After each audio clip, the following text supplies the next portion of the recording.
Mécanisation de l'agriculture au Burkina Faso, des tracteurs de chariots à disque, de pulvérisateurs et de chariots aux coopératives agricoles. Remise faite hier par le ministre en charge de l'agriculture. Dans ce journal, images et réactions des récipiendaires. Lutte contre la vie chère, la CCVC, coordination de la coalition contre la vie chère, dénonce une fois de plus la flambée des prix des produits de grande consommation. Hier, face à la presse, elle a nettement appelé ses frères de lutte à la mobilisation pour changer la donne. Voilà pour le sommaire de ce 13h. Bonjour à toutes et à tous et bienvenue. La saison des pluies approche à grands pas. Bientôt, on sera en pleine campagne agricole. Le ministère en charge de l'agriculture s'attelle aussi à doter les agriculteurs de matériel moderne et adapté pour la réussite de la campagne. Hier, des coopératives simplifiées d'utilisateurs ont reçu du matériel agricole. Il s'agit de la région du Nord, du Centre-Sud, du Sahel et de l'Est. Ils l'ont reçu des maires de Salifou et Drago. Reportage Michael Toukré. Après Boulbi le 9 mars, Bobo Dioulasso le 2 avril, le ministre en charge de l'agriculture remet pour la troisième fois en 2021 un lot de tracteurs équipés.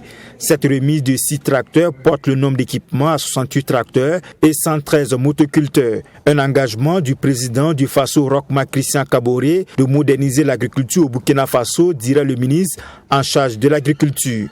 Notre objectif est de faire en sorte que dans l'ensemble des communes, on puisse avoir au moins une coopérative d'utilisateurs de matériel agricole. Cela va rapprocher les labours, les services de labour aux producteurs afin de les permettre de booster leur production. C'est pour dire également qu'au niveau en 2021, nous voulons que d'ici la fin de l'année, nous puissions doter encore 71 tracteurs et 300 motoculteurs à ces coopératives. Donc cela va permettre d'accélérer la mise en place de ces coopératives d'utilisateurs de matériel agricole. L'approche du gouvernement de doter les coopératives simplifiées d'utilisateurs de matériel agricole Scoop UMA est une innovation qui va contribuer à l'accroissement du taux de mécanisation des exploitations. Cet engagement du gouvernement burkinabé se traduit d'une part par la subvention des équipements pouvant aller jusqu'à 50% et d'autre part la flexibilité de paiement de ces équipements. La valeur d'un tracteur varie entre 8 millions et 9 millions de francs CFA. Donc ce qui veut dire que c'est des subventions à plus de 50% que l'État fait par rapport à ces tracteurs. Donc tout ça, c'est pour accélérer la mécanisation.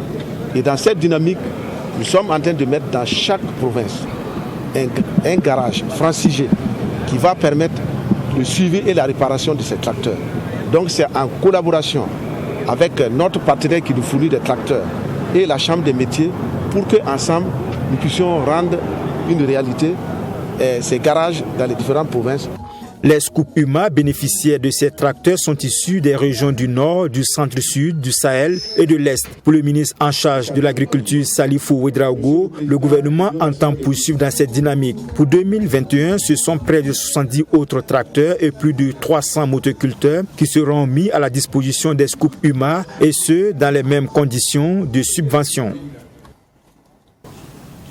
Au ministère de la Femme également, remise de matériel de travail aux femmes en situation de rue pour leur autonomisation. Ces femmes vulnérables, au nombre de 45, ont reçu chacune un kit pour l'aviculture et un fonds de roulement d'une valeur de 80 000 francs CFA. Une remise qui intervient après une formation de quelques mois sur des activités génératrices de revenus. Chérifia Nogo, Sanata Seré. Conformément à sa promesse et dans le souci de mettre tout en œuvre pour favoriser l'autonomisation socio-économique des femmes, la ministre de la Femme, de la Famille et de l'Action humanitaire continue son programme de retrait des femmes en situation de rue. À cette cérémonie, elles étaient au total 45 femmes à recevoir des mains de la ministre, des kits pour entreprendre dans le domaine de l'aviculture et un fonds de roulement d'une valeur de 80 000 francs CFA par femme. Ce qui est important de retenir aujourd'hui, que nous avons encore 45 femmes retirées de la rue et formées. Aujourd'hui, nous avons 42 qui sont présents parce qu'il y a une qui a une bonne nouvelle, qui est en travail, qui accouche, et une qui était en province, qui va revenir pour être équipée et formée avec 5 poules, un coq et 80 000 francs avec un sac de nourriture pour la volaille. Il est important de dire que c'est un départ difficile, mais nous sommes là pour les accompagner. Et je suis convaincue que dans quelques années, nous allons avoir des grandes commerçantes en volaille ou autre chose qui va sortir de cette cohorte de femmes que nous entourons. Selon la représentante des bénéficiaires, ces kits, en plus de la formation qu'elles ont reçue, leur permettront de s'occuper utilement et avoir un revenu pour se prendre en charge, ainsi que leur famille. Grâce à Madame la ministre, ils sont quittés dans ça. Grâce à elle, on a reçu 3 formations. Vraiment, moi, ça m'a mûri la tête. La formation là, m'a réveillé même. Donc, j'ai arrêté de mendier. Ça va nous servir à beaucoup de choses.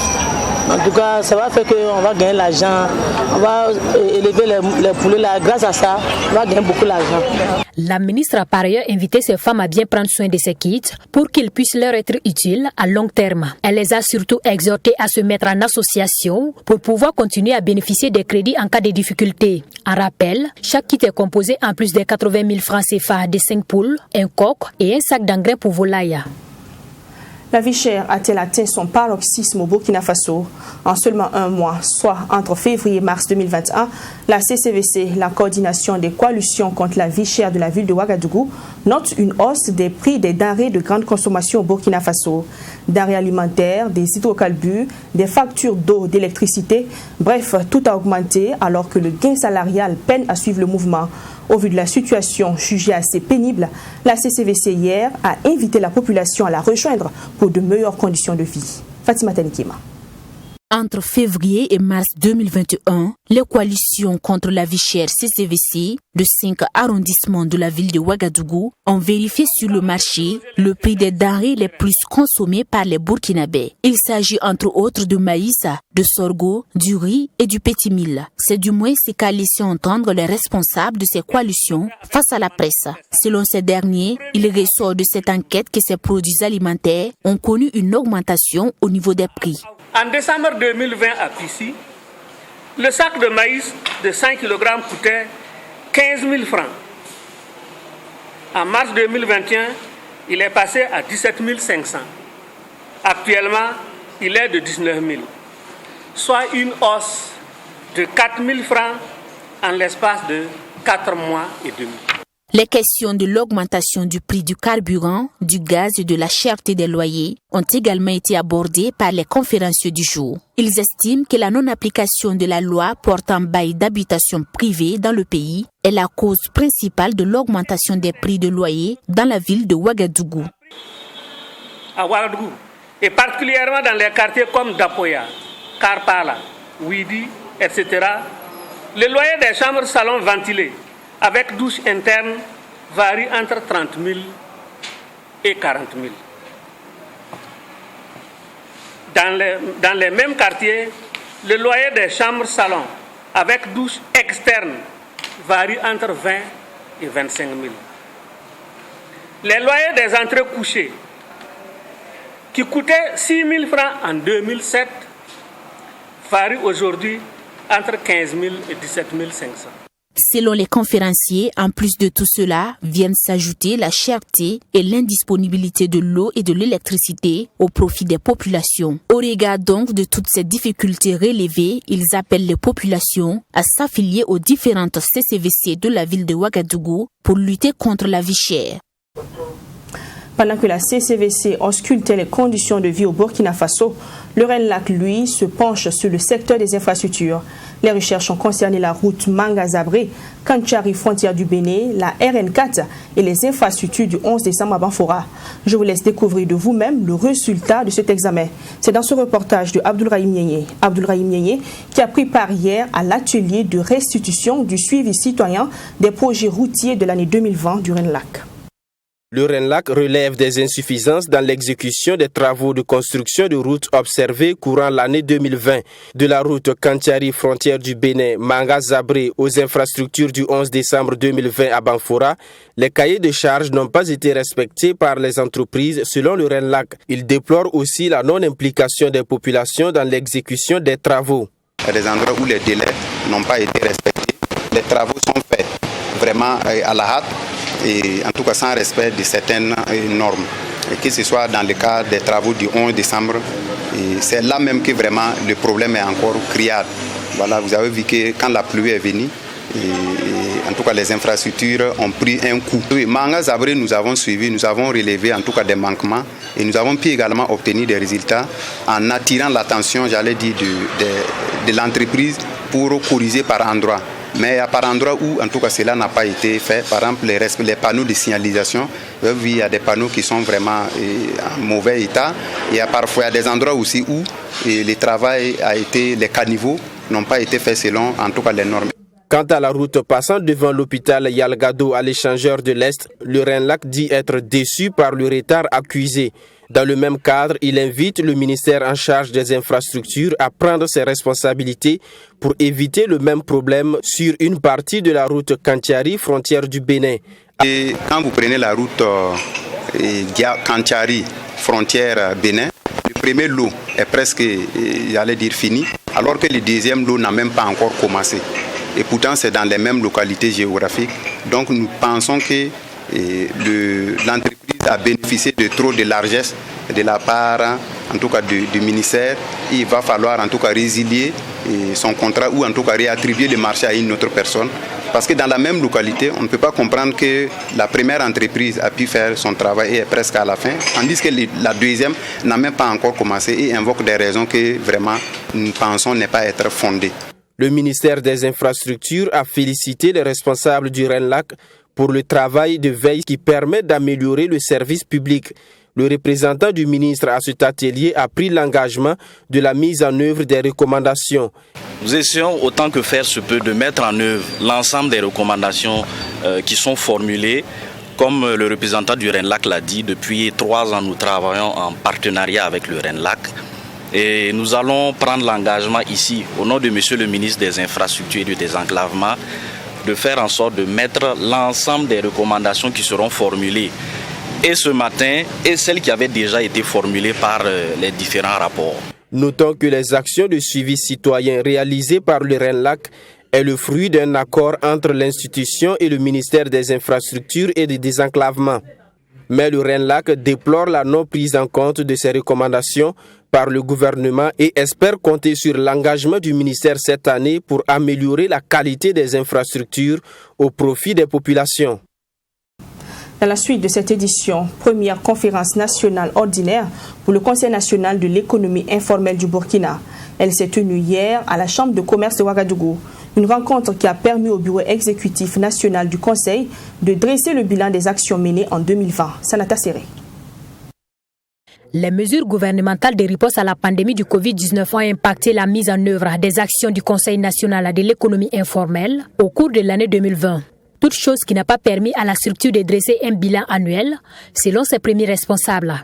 Cette rencontre statutaire se veut donc un cadre de concertation entre membres du Bureau exécutif national en vue de donner les grandes orientations de la fêtière pour cette année en cours. Nous allons donner des directives claires au niveau des conseils régionaux que nous avons mis en place en 2020 pour rapidement commencer le travail sur le terrain pour pouvoir aider nos acteurs de l'économie informelle dont les attentes sont au jour d'aujourd'hui nombreuses. Nous allons essayer de trouver des solutions idoines et puis d'approcher l'autorité afin que des voies et moyens puissent trouver pour pouvoir aider ces acteurs sur le terrain. C'est le lieu également pour le Bureau exécutif national de dresser le bilan des actions menées pendant cette période difficile. Un bilan qu'il juge néanmoins satisfaisant. Nous avons pu réaliser plus de 80% de nos activités. Vous avez constaté que dès la naissance de notre fêtière, on a été confronté à la question du coronavirus.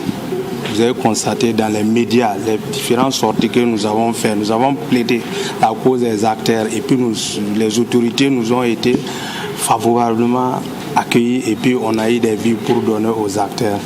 Et puis la question des financements aussi, on a plaidé auprès des autorités pour qu'on puisse trouver les moyens financiers pour pouvoir accompagner ce type d'acteurs. Ils sont une quarantaine de participants issus des 13 régions du Burkina Faso à prendre part à cette rencontre statutaire. Le Conseil national de l'économie informelle regroupe en son sein 5 corps de métiers. Il s'agit entre autres du commerce, de l'artisanat et de l'agro-silvopastoral. La situation n'a pas changé à la mairie de Ouagadougou. L'atmosphère est toujours tendue. Hier encore, les manœuvres ont manifesté devant l'entrée principale de la mairie. Les réclamations sont toujours les mêmes. Intégration dans la fonction publique territoriale, reconstitution de leur carrière et affiliation à une caisse de sécurité sociale. Voilà entre autres les demandes des agents occasionnels de la mairie. Détails avec Abdulrahim Tapsoba et Fatima Tenkima. La conférence de presse de la mairie centrale du 26 avril a mis de l'huile sur le feu. Ce mardi, les travailleurs de la mairie centrale, encore appelée manœuvre occasionnelle, ont pris d'assaut l'entrée principale de l'hôtel de ville. Ils sont montés au créneau pour dénoncer ce qu'ils qualifient de sourd d'oreille du maire. La conférence de presse de la municipalité hier qui a fait déborder le vase. Parce que dans la déclaration, tout ce qui est contenu dans la déclaration, c'est des informations erronées. Comment des ouvriers qui exercent avec vous pendant plus de 25 ans, vous venez aujourd'hui faire une déclaration pour dire qu'ils ne sont pas reconnus. Et puis,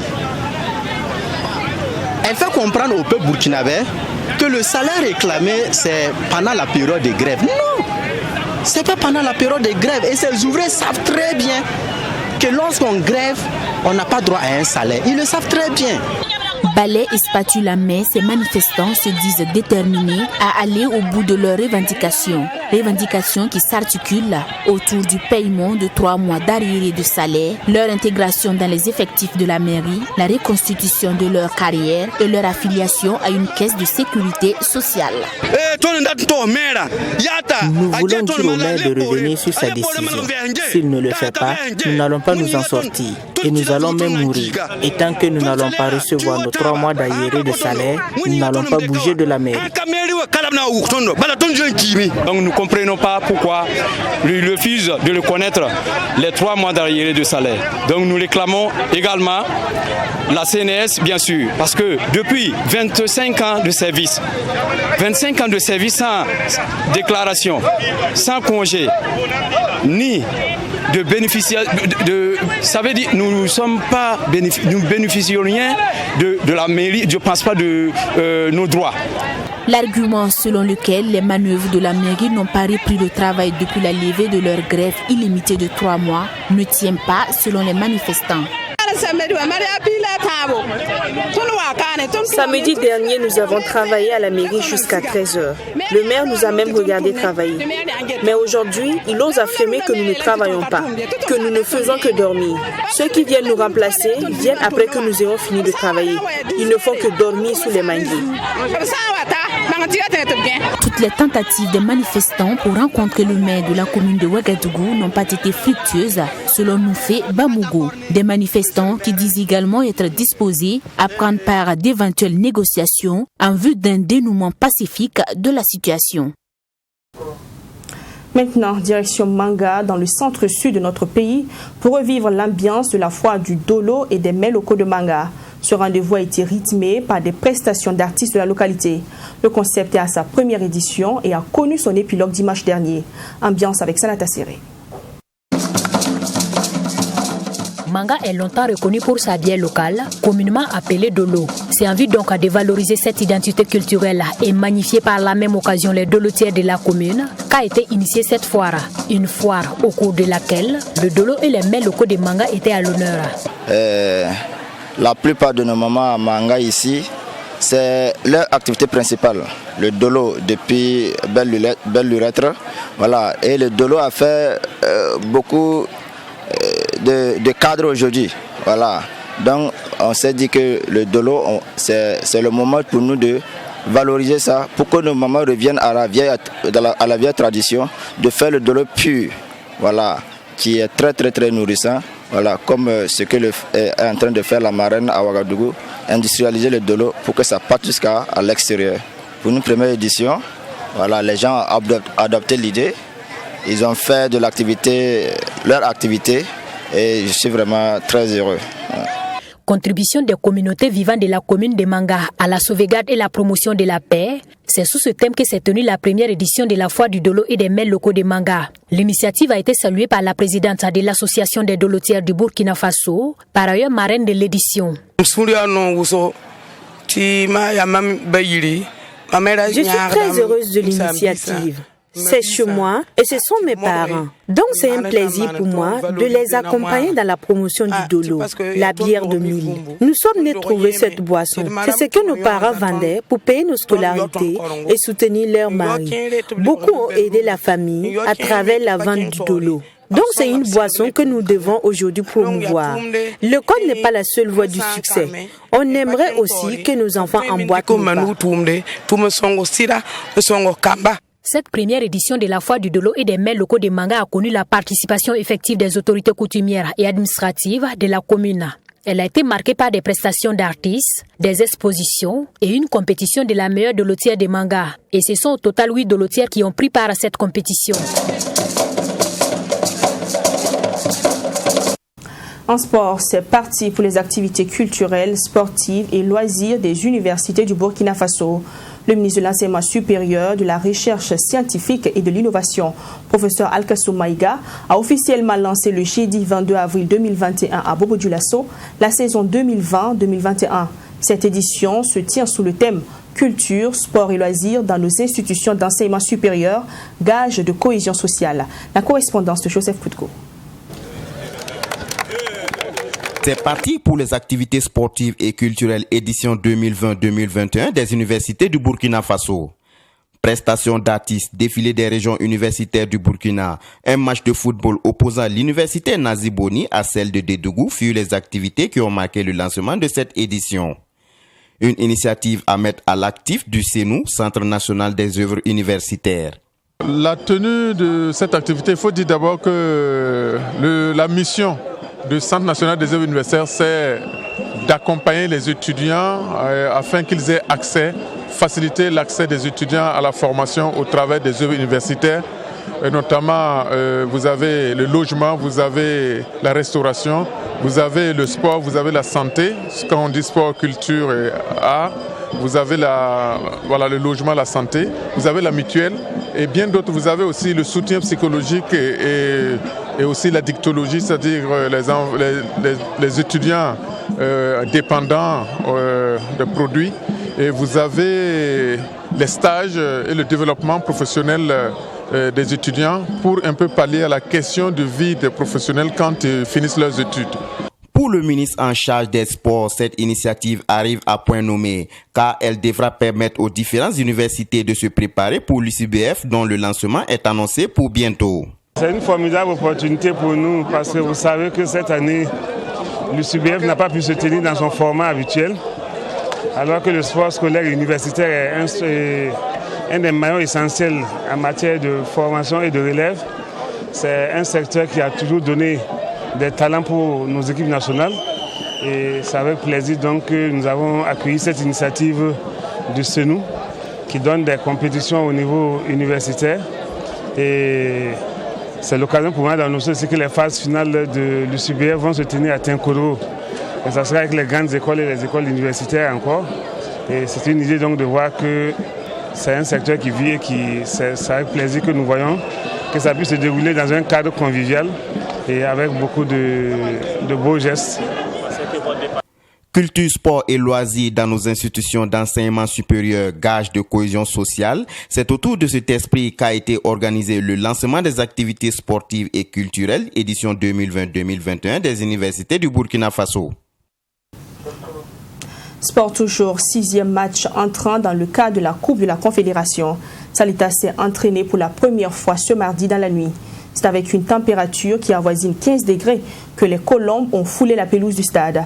Selon notre envoyé spécial à Tunis, Assami Touré, le moral au sein du club burkinabé est au beau fixe. C'est ce mercredi que Salitas joue son dernier match de campagne africaine pour cette saison. L'équipe a fait la reconnaissance de la pelouse au stade olympique de Radès ce mardi à l'heure du match 21h temps universel et 22h heure locale. Une petite séance de décrassage afin de se réveiller les muscles. Ça nous satisfait d'autant plus qu'on est là vraiment tout fait vraiment pour terminer en beauté. Voilà, on a eu des, comme vous le savez, voilà tout ce qui s'est passé. Voilà, on espère demain vraiment terminer en beauté. Voilà, l'objectif en tout cas c'est ça. C'est pour ça qu'on a fait la mise en place ce soir. Essayer de vraiment faire le replacement à la perte du ballon, comment se déplacer, on a le ballon, comment attaquer. Voilà. Cette séance de décrassage a un double objectif. Pouvoir mieux négocier cette rencontre, mais aussi se mettre en jambe en vue des matchs de championnat national et de coupe à venir. Voilà, nous, comme on a déjà éliminé, mais ce n'est pas autant pour ça qu'on va négliger ce match. Voilà, c'est à nous maintenant de faire tout notre possible demain pour faire un bon résultat. Voilà, parce que ça va beaucoup nous motiver aussi pour les matchs à venir du championnat et de la Coupe nationale. On peut pas également le championnat. Si vous avez remarqué ce soir, même dans la mise en place, il y a beaucoup de titulaires qui étaient de l'autre côté. Voilà, on essaie, comme je disais tantôt, on essaie de gérer vraiment pour aller vraiment attaquer les championnats aussi en beauté. Et attaquer les championnats. Voilà, mais de tout faire aussi pour vraiment terminer ici en beauté. On est là pour faire un résultat vraiment, pour vraiment nous donner du moral. Salitas, après avoir introduit une demande auprès de la CAF afin d'avoir une heure raisonnable pour cette rencontre, n'a pas eu gain de cause. Car cela ne tienne, les joueurs pensent pouvoir s'adapter. Vous étiez là, vous avez vu comment on a procédé. Voilà, il y a des jeunes qui auront leur chance demain. Voilà, on se parle depuis nous les anciens, on est là, on les conseille. Voilà, chacun a sa chance. Voilà, c'est pas parce que tu n'as pas joué les autres matchs. Ça, c'est un match qu'il faut prendre au sérieux. Voilà, chacun a sa chance. Déjà, le temps n'est pas facile pour nous. Voilà, parce qu'il fait un peu froid. Voilà, mais je pense que c'est un bon climat pour jouer au football. Voilà, donc je pense qu'il n'y aura pas de problème pour ça. Voilà, maintenant, c'est à nous maintenant de démontrer notre football demain. Voilà, même si on sait que ça ne serait pas facile parce que c'est une équipe aussi qui joue à domicile. Voilà, elle aussi, elle est déjà éliminée, mais elle ne va pas négliger le match. Elle va tout donner comme elle joue à domicile. Maintenant, nous aussi, on est venus aussi avec l'intention de faire un bon résultat et puis retourner à Ouaga. C'est donc dans quelques heures que cette rencontre contre l'Étoile sportive du Sahel se tiendra au stade olympique de Radès à huis clos. Au Tchad, le président du comité militaire de transition, Mahamat Idriss Déby, s'est adressé pour la première fois à la nation. Il a exhorté ses compatriotes à ne pas causer de préjudice à la nation par des actes contraires à l'unité et au vivre ensemble. Ce discours intervient après une matinée marquée de violence dans le pays.